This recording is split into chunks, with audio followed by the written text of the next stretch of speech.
The transport shuttle rattled through the atmosphere like a tin can full of loose screws. Sienna Roth pressed her forehead against the scratched viewport, watching the rusty planet grow larger beneath her. GX-227 looked exactly like the discharge officer had described it. Dead, forgotten, worthless, perfect. The shuttle pilot, a bored Kelthian with 3 arms and an attitude to match, didn't even look at her when they landed. Just opened the rear hatch and gestured with one manipulator toward the barren landscape. "Your stop, human. No refunds." Sienna grabbed her 2 bags and stepped onto the cracked earth. The air tasted thin and metallic even through her breather mask. Around her stretched kilometers of abandoned structures. Mining towers stood like skeletal fingers pointing at a pale sky. Conveyor systems snaked between buildings, frozen mid-operation. Everywhere she looked, decay whispered the same message. This place was finished long ago. The shuttle lifted off behind her without ceremony.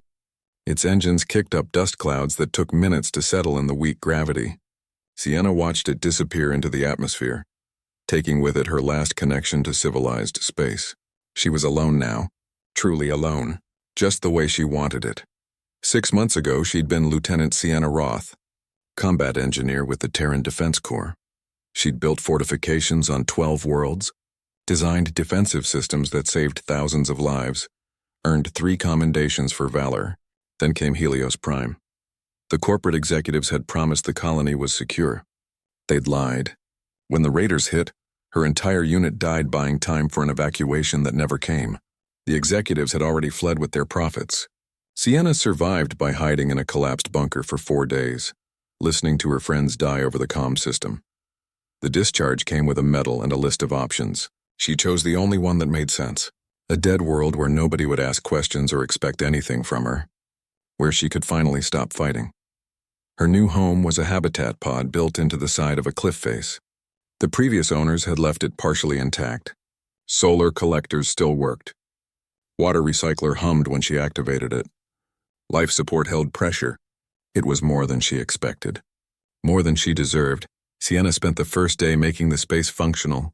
She cleared debris, patched holes, organized supplies. Work helped, always had. When her hands were busy, her mind couldn't wander back to Helios Prime. Couldn't hear the screams.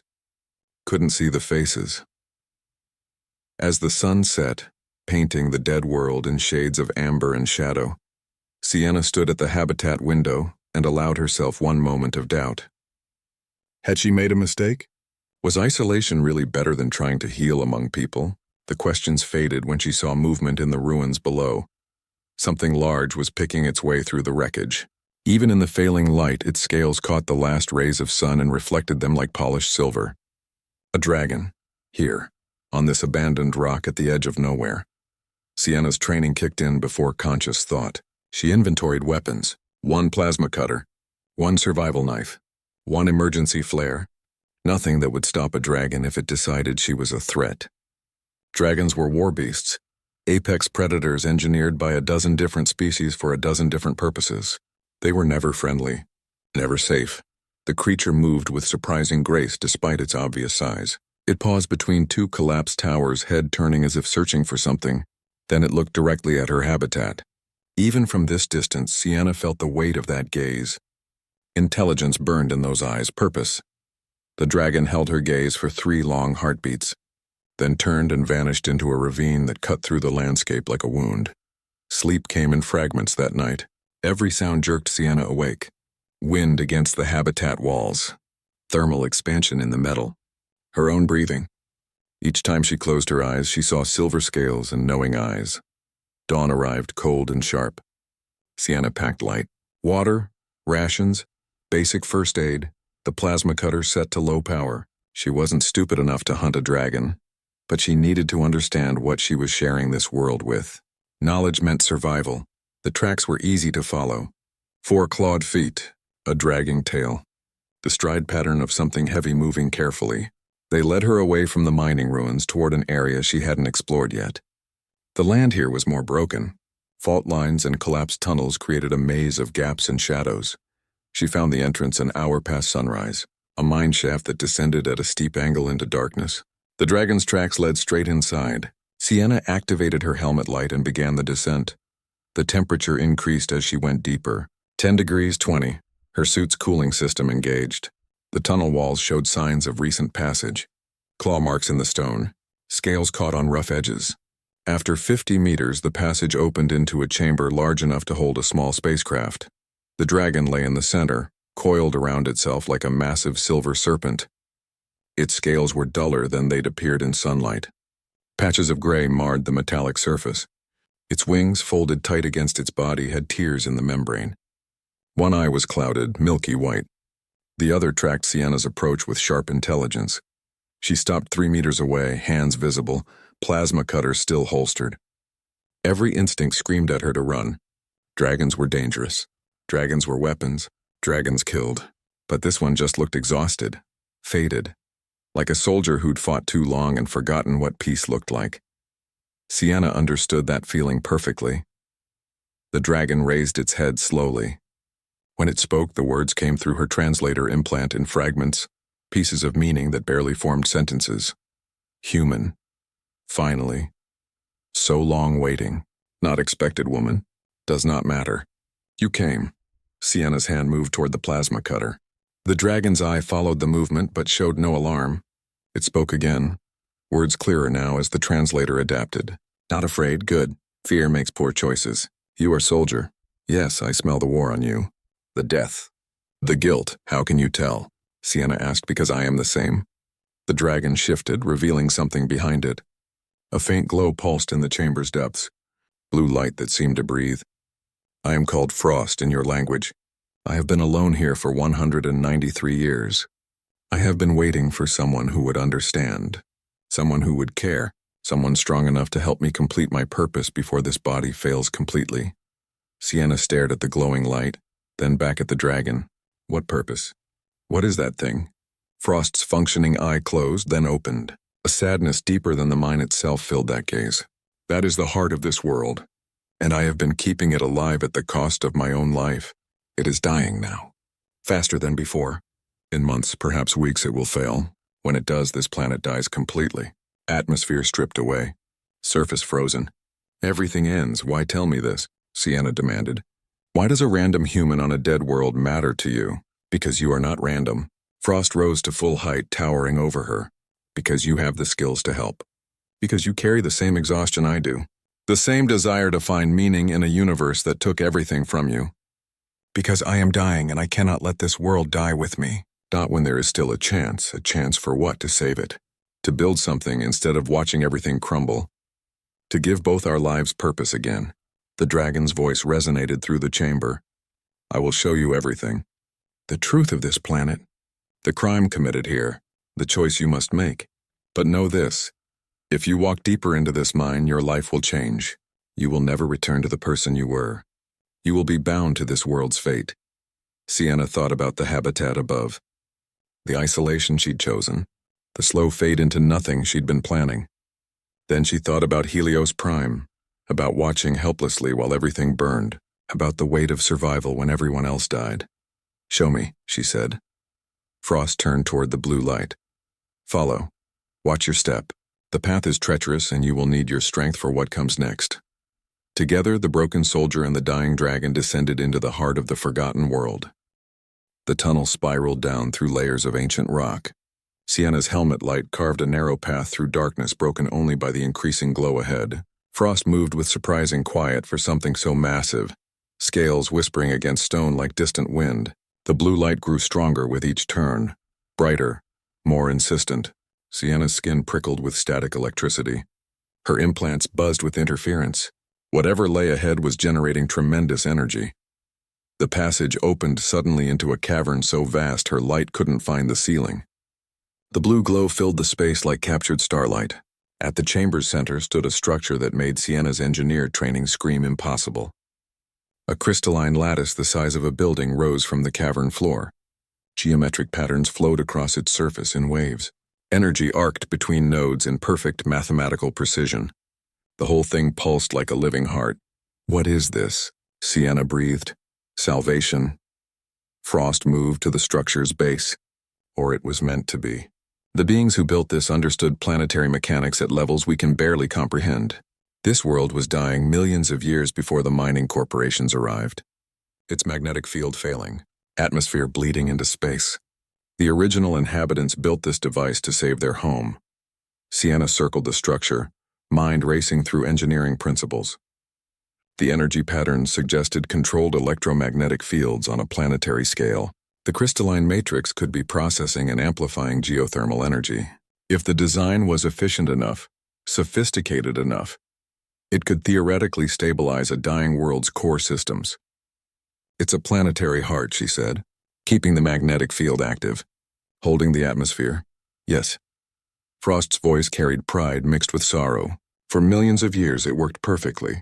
This world remained habitable long after it should have died. Then the Galactic Mining Collective arrived.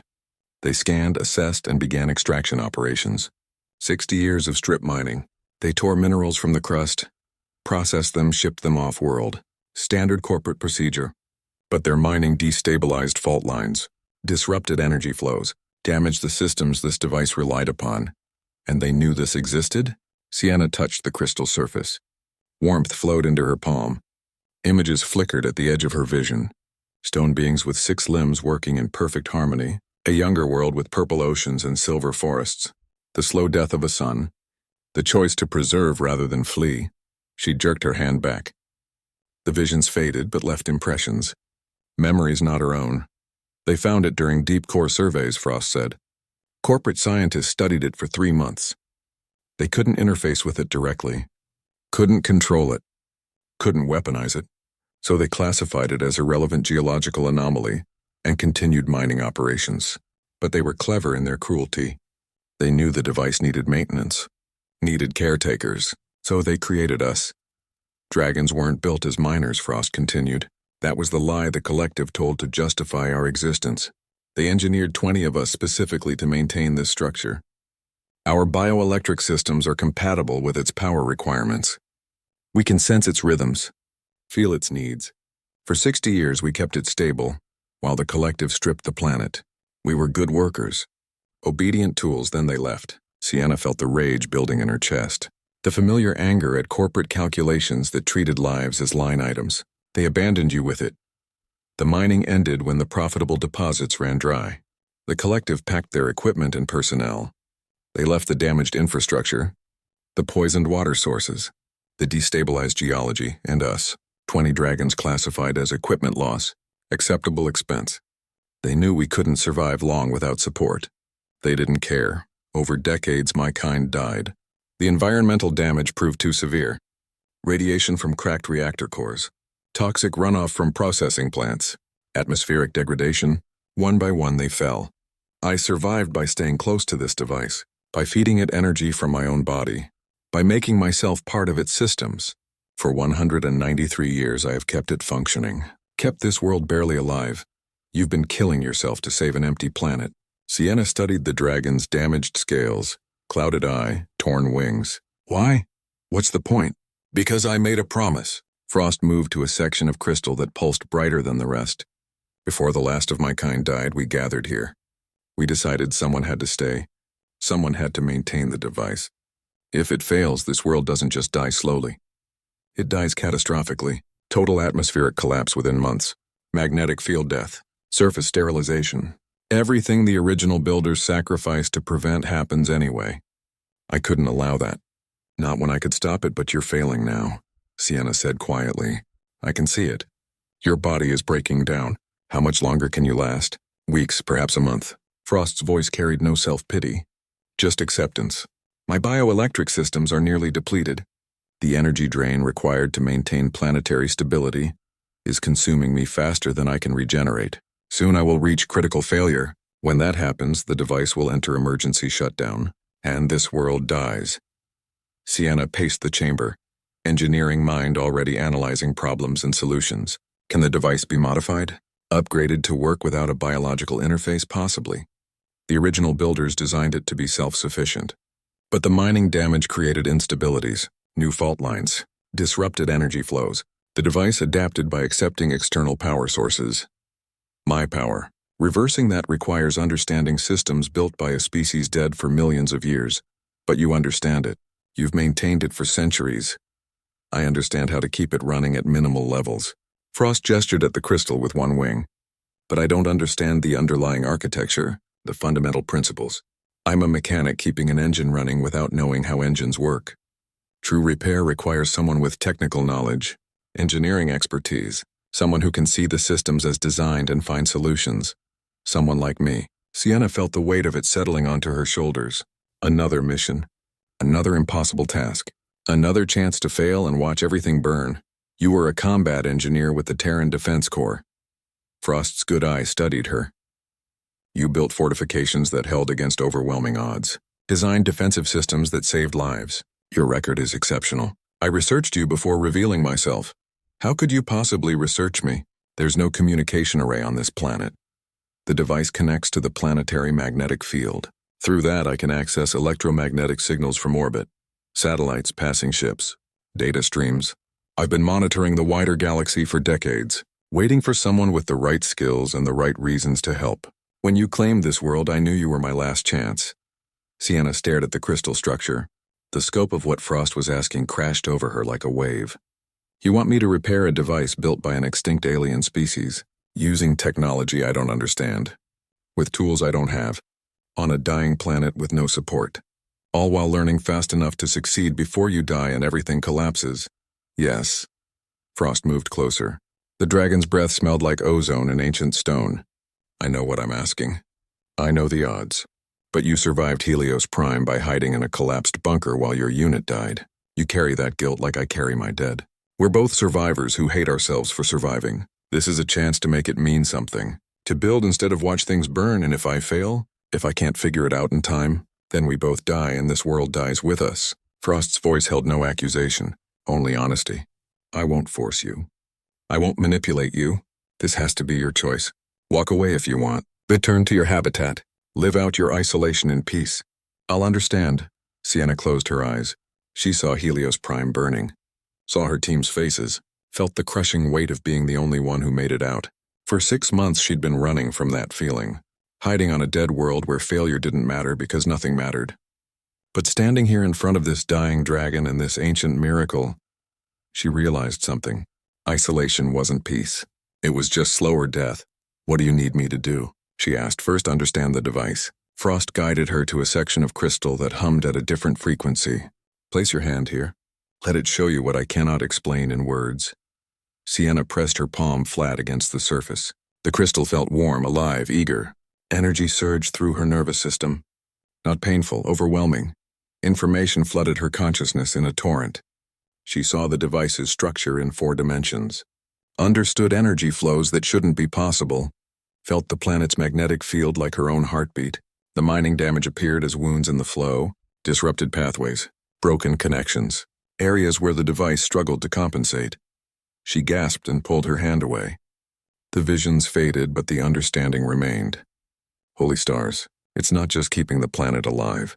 It's actively repairing environmental damage, processing atmospheric toxins, stabilizing fault lines. It's trying to heal what the collective broke. Yes, and it's losing that fight. The damage is too severe. My energy contributions have slowed the deterioration but can't reverse it. Without intervention, complete failure is inevitable. But I can see the problems now. Sienna's mind raced with possibilities. The disrupted energy flows can be rerouted, new pathways established. If I can access the right materials, build the right interfaces, I might be able to create artificial power sources to replace your contribution. Might. Frost emphasized the word. With limited resources, no support, and a ticking clock, I've worked with less. Sienna surprised herself by smiling. On Helios Prime, we held fortifications for 3 weeks with equipment rated for 3 days. Engineers specialize in impossible solutions, then you'll help? Sienna looked at the dragon. Really looked. Past the damaged scales and torn wings. Past the exhaustion and pain. She saw what she'd become herself. A warrior who kept fighting because giving up meant everything was pointless. Someone who needed a purpose more than comfort. Someone who'd rather die trying to build something than live having built nothing. I'll help. But on one condition. Name it, we both survive this. I didn't spend 6 months running from guilt just to watch another ally die because I wasn't good enough. We find a solution that saves you and this planet, deal? Frost's clouded eye somehow shone brighter. For the first time in centuries, the dragon felt something it had almost forgotten. Hope. Deal. The habitat became a workshop. Sienna converted the main room into an engineering station. Salvaged equipment covered every surface. Diagnostic tools scavenged from the mining ruins. Power cells pulled from abandoned rovers. Crystalline fragments carefully extracted from the cavern under Frost's watchful guidance. She worked 16-hour days, sleeping only when exhaustion forced her to stop. The challenge consumed her, complex, massive, exactly what her mind needed. Frost spent most of the time in the cavern, maintaining the device while Sienna analyzed its systems. But the dragon visited the surface each evening, climbing the tunnels with increasing difficulty. They would sit at the habitat window and discuss progress, problems, theories. Over those conversations, Sienna learned about the dragon's long isolation, the loneliness of being the last, the burden of responsibility without recognition. Frost had spent nearly 2 centuries alone, keeping a world alive that nobody knew existed for people who would never come. "It sounds like purgatory," Sienna said one evening. "Endless work with no reward. No thanks, no end in sight." It was purpose. Frost's voice held no self-pity. "Purpose is enough when you have nothing else." The work itself became my life, my meaning. I didn't need thanks. I needed to know I was preventing something precious from dying. But you were dying in the process. Death is inevitable. What matters is what we do with our time. I chose to spend mine protecting something. That's more than most beings achieve. Sienna thought about her own service. Years spent building defenses, protecting colonies, serving a system that valued profit over lives. Is it still meaningful if nobody knows? If nobody remembers? The original builders are dead. The device continues their work. Is that not memory enough? Is that not meaning? Frost turned to look at the ruins beyond the window. We create, we protect, we maintain. The universe doesn't owe us acknowledgement for that. The work itself is the point. 3 weeks into the project, Sienna made her first breakthrough. The device's power system could be augmented with artificial sources if properly configured. She designed interface modules using salvaged mining equipment and crystalline matrices grown from seed fragments. The modules would channel geothermal energy from the planet's core, routing it through pathways she'd mapped during her neural connections with the device. It wasn't elegant. It wasn't pretty, but her calculations showed it could work. Frost examined the designs with growing excitement. This could reduce my power contribution by 30%, maybe more. It might extend my functional time significantly, or it might blow us both into atoms if I miscalculated the energy tolerances. Sienna didn't believe in false optimism. The margin for error here is razor thin. One mistake and we overload the device's capacity. Catastrophic failure. Then we must not make mistakes. Frost's confidence was absolute. You are the first being in 2 centuries who has understood this technology enough to even attempt modifications. I trust your expertise. That trust scared Sienna more than the technical challenges. What if she failed? What if her best wasn't good enough and Frost died anyway? The familiar guilt from Helios Prime whispered poison. You couldn't save them. Why think you can save anyone? She pushed the thoughts away and focused on work.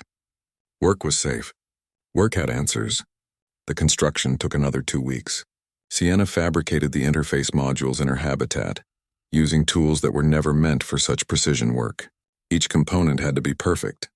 Each connection exactly calibrated. She tested and retested until the numbers matched her theoretical models. Then tested again. Installing the modules required descending into the deepest part of the cavern, where geothermal vents provided access to the planet's mantle. The heat was crushing even through her environment suit. Frost helped position the heavy modules, strength fading but still sufficient. Together they connected the interfaces to the device's crystal matrix. Energy flows shifted, new pathways opened, the blue glow intensified. Then the earthquake hit. The ground heaved beneath them. Sienna fell hard, helmet cracking against stone. Frost roared in pain as part of the cavern ceiling collapsed. Dust filled the air. Warning lights flashed across Sienna's suit display. Structural failure imminent. Evacuate immediately. The modules. Sienna struggled to her feet. Something's wrong with the integration. The device is rejecting the new power source. It's not rejection. Frost's voice strained with pain and effort. It's adaptation. The device is rewiring itself to accept the new energy. The process is violent but necessary. We must hold the connection stable while it completes integration. How? Sienna stared at the crystal matrix. Energy arced wildly across its surface. The geometric patterns had dissolved into chaos. We don't have tools for this. We are the tools. Frost moved to one of the interface modules and placed both foreclaws on its surface. The dragon's scales began glowing, silver brightening to white. Bioelectric energy poured from Frost's body into the connection, stabilizing, regulating, guide the other connections. Use your neural interface. Think the pattern's stable. You're going to kill yourself. Sienna saw the strain in every line of Frost's body. This is too much energy draw at once. Do it now, this is our only chance. Sienna ran to the nearest module and slammed her palm against it. The neural connection hit like lightning. She was inside the device's awareness, feeling its confusion as new power flooded systems designed for different energy sources. She visualized stable patterns, imagined the flows smooth and controlled, pushed her will into the chaos like imposing order on a storm. Minutes passed like hours. The cavern shook continuously. Rock fell in sheets. Frost glow dimmed. Sienna's consciousness spread thin across too many connections. Just when she thought they'd both die in the collapse, something clicked. The device accepted the new configuration. Patterns stabilized. Energy flows smoothed. The blue glow steadied and brightened. The earthquake stopped. Sienna collapsed. Her suit screamed warnings about oxygen depletion and system failures. Through blurring vision, she saw Frost fall. The dragon's scales had gone completely gray. No glow remained. No. Sienna crawled toward Frost. No, no, no. Not like this. Not when we just succeeded. Frost's good eye opened slightly. Did it work? Sienna checked the readings. The modules were functioning. Power flow stable. The device was drawing energy from the planet's core instead of Frost's body. Yes. It worked. You can rest now. You don't have to keep feeding it good. Frost's voice was barely a whisper. Then perhaps I can finally sleep. 2 centuries is a long watch. I'm very tired, Sienna. Stay awake. Sienna felt panic rising. You said we'd both survive this. That was the deal. I said I'd help you find a solution. Frost managed something like a smile. I never promised I'd live to see it work. But you did it. The device will survive. This world will survive. That's enough. It's not enough. Sienna's voice broke. I just found someone who understands. Someone who kept fighting when everything said to quit. You can't leave now. Everyone leaves eventually. Frost's eye closed. You'll be fine. Better than fine. You've remembered how to build instead of hide. How to fight for something instead of running from everything. You've remembered who you really are. That's my gift to you. Purpose. The same gift this device gave me 2 centuries ago. Frost. Sienna gripped the dragon's scales. Please. But Frost's breathing had already stopped. The ancient guardian's long watch was finally over. Sienna sat in the cavern with Frost's body for 3 days. She didn't eat, didn't sleep, just sat and felt the weight of being the last one standing. Again. Always again. The device pulsed its steady blue rhythm around her. Stable, healthy, working exactly as designed. Her success mocked her. She'd saved a world but lost the only being who'd cared whether she did.